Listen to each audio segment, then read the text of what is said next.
31st, 2019. The time is 8:40 p.m. I'm going to get some gang stalking caught on camera for you this evening. I am presently in front of the Palm Beach State campus, just across the street from the Palm Beach County Library, and I'm going to be heading towards the downtown area in Palm Beach County, the downtown shopping center. Let's go.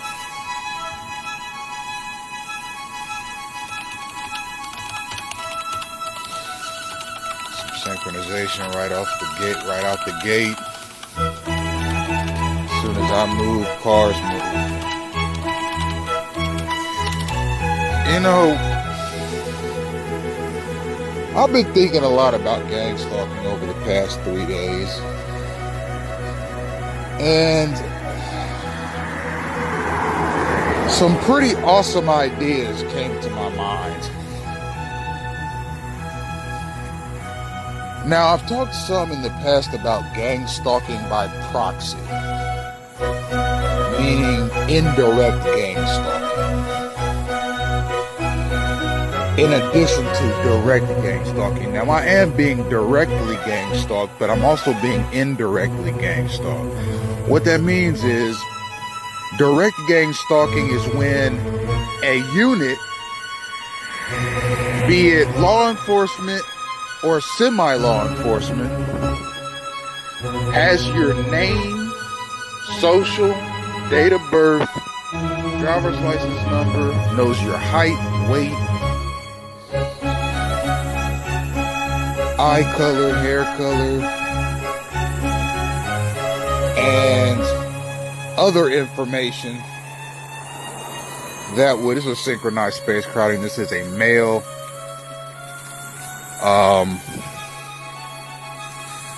I guess it wasn't a male, that was a female. But when I'm walking and people ride up behind me on bikes taking that little bell, it's generally a male that does it. That is the first time I've ever experienced that, and it was a female. So, I don't know, I guess women ride around with those bell bikes as well. Anyhow, back to what I was talking about previously. And that's synchronized space crowding, by the way. She just happened to be driving down the sidewalk as I'm walking in the midst of all this chaos. Anyhow,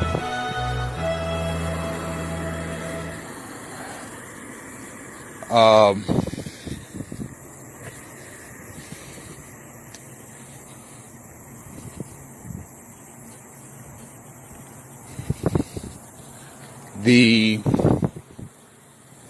direct gang stalking is when law enforcement or semi-law enforcement has my, now not only law enforcement and semi-law enforcement, but law enforcement, semi-law enforcement, and community police groups, which are not cops or semi-law enforcement at all, but just groups of quote-unquote concerned citizens or outreach people that follow people of interest around town.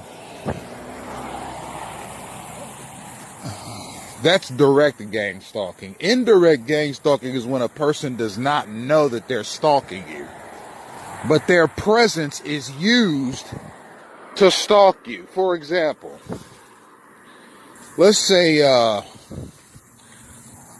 private security firm, which can be classified as semi-law enforcement, wants to stalk a person, and they know that you go to the library often to maintain your social media pages, to maintain your business.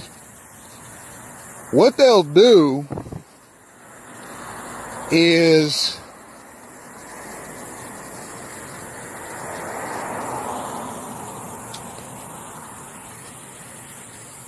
they'll send somebody after you. So take me, for example. I'm 6'5", about 230 pounds.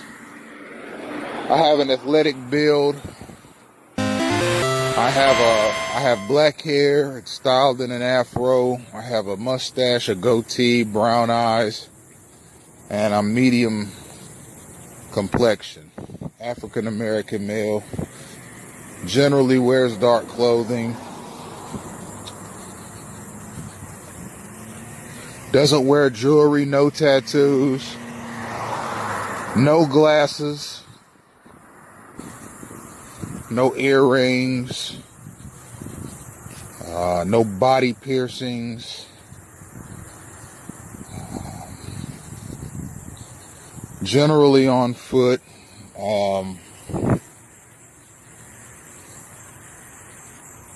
Rides the metro bus from time to time, etc. Anyhow, if I were to go to a library and a private security firm were to try and stalk me indirectly, what they could do is they could send in units of gang stalkers into the library with these instructions. I want you to get as close as you can physically to a male in the library that looks like an athlete. Now, given the clientele, check this out, y'all. Right as I get to the curb, this little curve here, going left towards my destination, there's a vehicle coming just as I get there, right at the same time. How about that, folks? Anyhow, let's stick to what I was saying before. So, I'm, as I just described myself, if you were to see me walking down the street or in a mall or in a restaurant or in any retail store, or in a library, whether I'm sitting or standing, if you were to see me, you would think to yourself, oh, that looks like an athlete. Or, oh, that looks like somebody that might have played sports, organized sports, organized sanctioned athletics. And you'd be right. I played sports throughout my childhood. And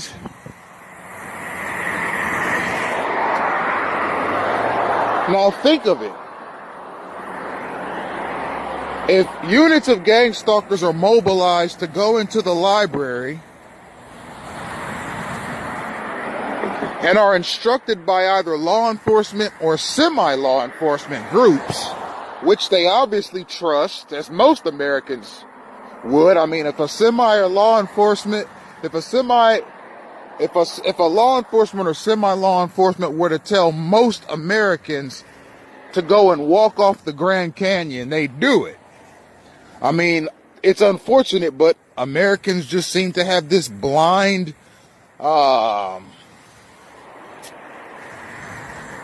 sense of obedience to military and law enforcement officials. It's the opposite with politicians, though. Americans are naturally skeptical of politicians, but military officials, generals, admirals, that kind of thing, police sergeants, even police officers, I mean, they could tell you to do anything.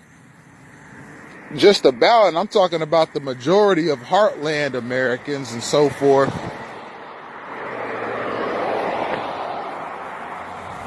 Southerners and so forth. I imagine the attitude's a little different towards the law enforcement and military community on the East Coast, on the West Coast, and in any Democratic state. Because Democrats in Democratic states, especially in coastal areas, have more of a liberal ideology concerning law enforcement and the military that doesn't match up with heartland Americans and Southern Americans' idea of law enforcement and their role in society. Southerners, namely Bible Belt Americans and heartland Americans, which is just the center of America, that geographical region, have a God and country mentality and have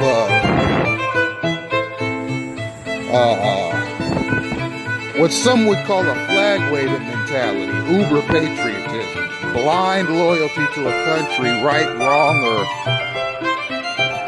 anything, you know? So,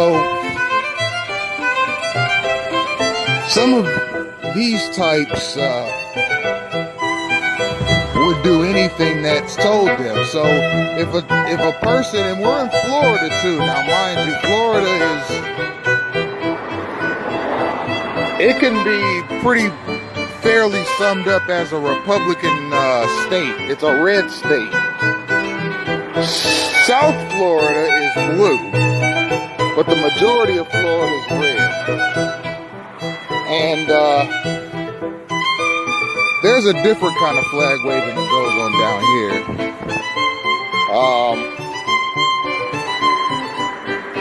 It's not exactly the kind of flag waving that goes on in Georgia or Mississippi or Alabama or Tennessee, or even the kind of flag waving that goes on in Oklahoma or Kansas, or Nebraska. Flag waving that goes on down here is a little wild. It's a different sort. Okay, it's a vigilante flag waving. And Florida is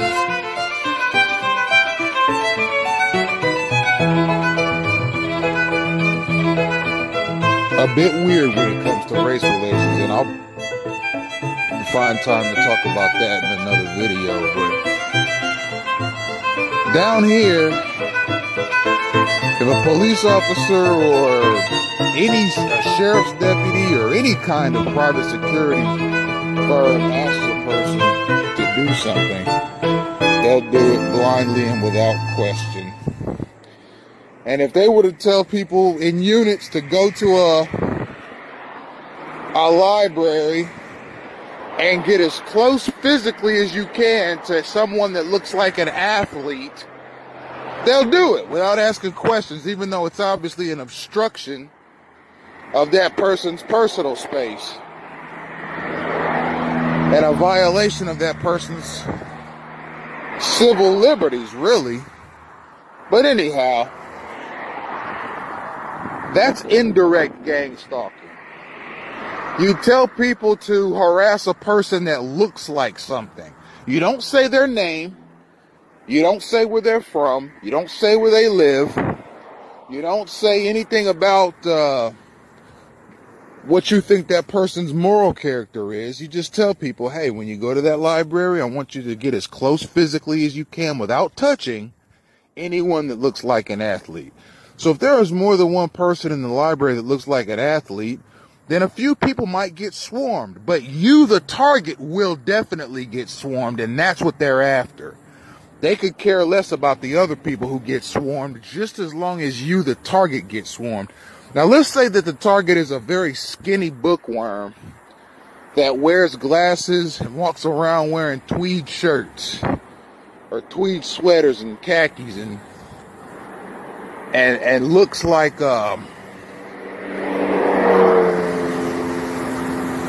stereotypical nerd. Then the command would be very different. Okay, we just seen 2 service vehicles. One's going, let's see, PGA.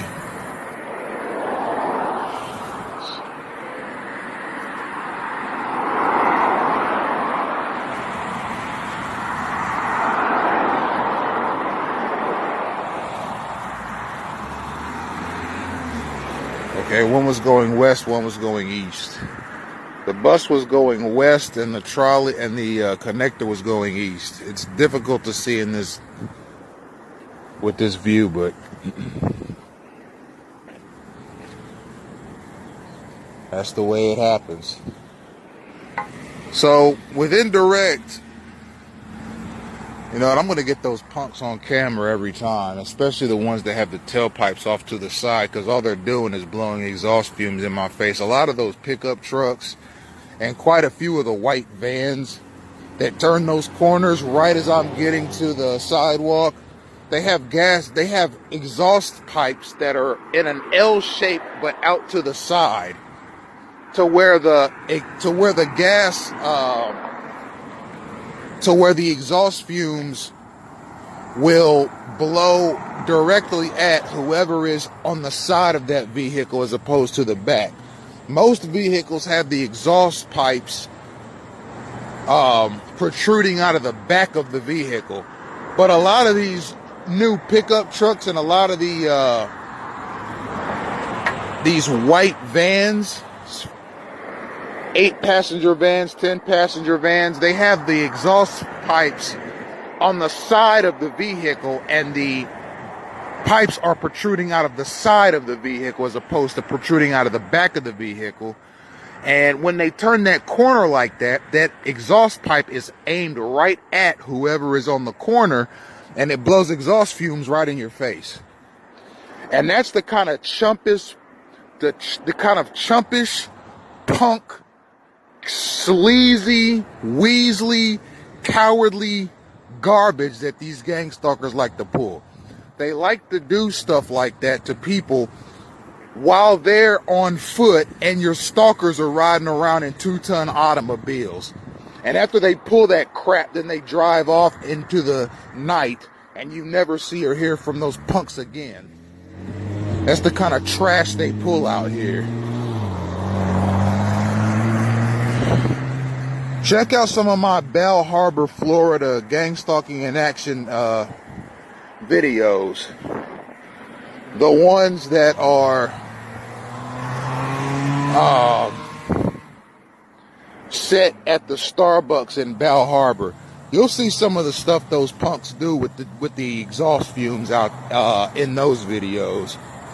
And then they drive off into the night. It's just punk stuff. Anyhow, 7 minutes of recording time left. I'm almost to the downtown shopping plaza, where I'll likely rest and maintain my social media further.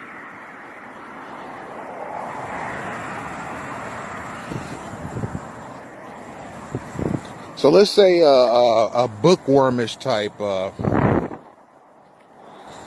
is the target, and law enforcement or semi-law enforcement elements wanted to target him and crowd his space.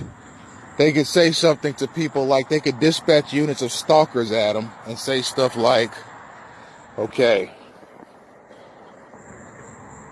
we want you guys to get as physically close to, but without touching, anyone in that library that looks like a bookworm. That's indirect stalking. They're not telling them what the kid's name is. They're not telling them where he's from. They're not telling them what they think his moral character is. They're not telling them anything. They're just simply saying, do this to a person that looks like they might fit this description.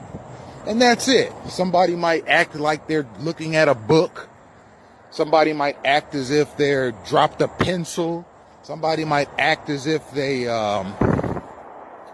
want to sit near the kid and then get up and leave. All they're doing is fulfilling their assignments. They're getting as close to the kid as possible and walking away.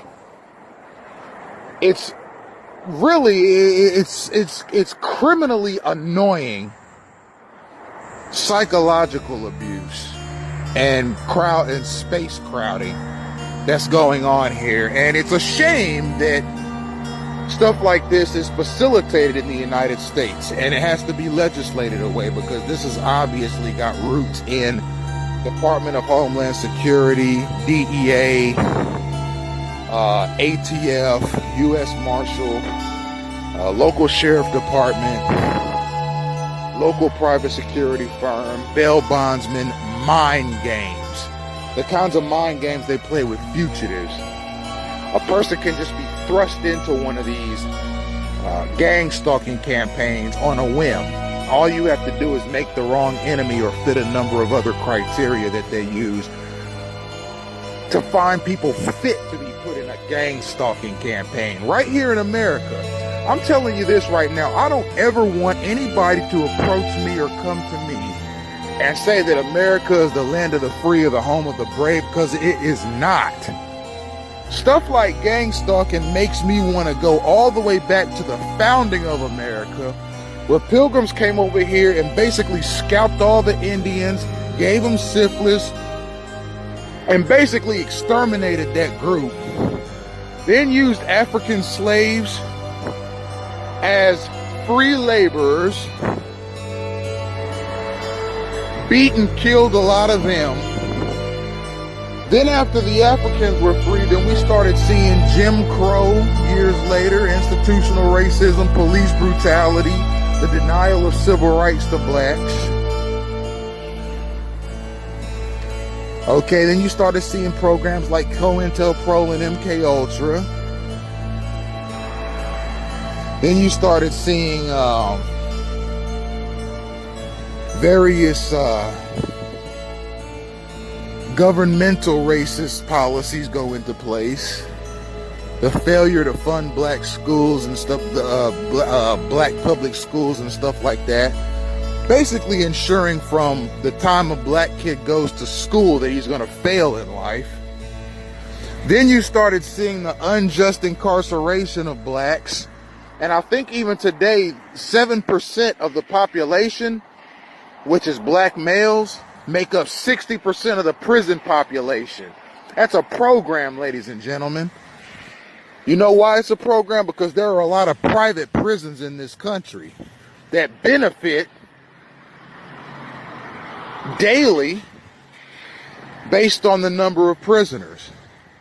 You got black men that are being overcharged for crimes. They're getting hit with trumped up charges, so they'll get maximum sentences in these private prisons that get something like $200 a day per inmate, courtesy of the taxpayer.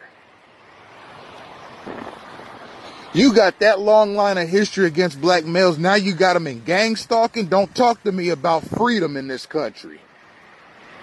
Just get these punks off me. That's all I'm saying. And if you don't do it, I'm going to do it. How am I going to do it? I'm going to keep recording them. If I don't have the constitutional right to be free of this foolishness, I'm gonna videotape myself out of it. And I know I'm being listened to right now. I know I'm being surveilled right now. I know I'm being bugged right now. Well, if you're bugging me, if you're watching me, let me talk to you. I think you're a sniveling coward. I think you're a waste of taxpayer money. I think you need to spend more time at home with your wives and your kids. A lot of you talk about how bad black men need prayer and Jesus and all that. Maybe y'all need to start going to church. I know who I am as a man, regardless of if I'm religious or not. I don't need none of you lecturing me on anything. And I definitely don't need you and your gang-stalking minions following me around annoying me every day. That's for sure. 30 seconds left. I'm right in front of the downtown. This is video number 93. I can assure you, ladies and gentlemen, you go to the Gang-stalking in Action Live video series on my Twitter at Senate and House, you'll see a gem in every video. Trust me. Synchronization right here. Trust me, these are not coincidences, they're derivations.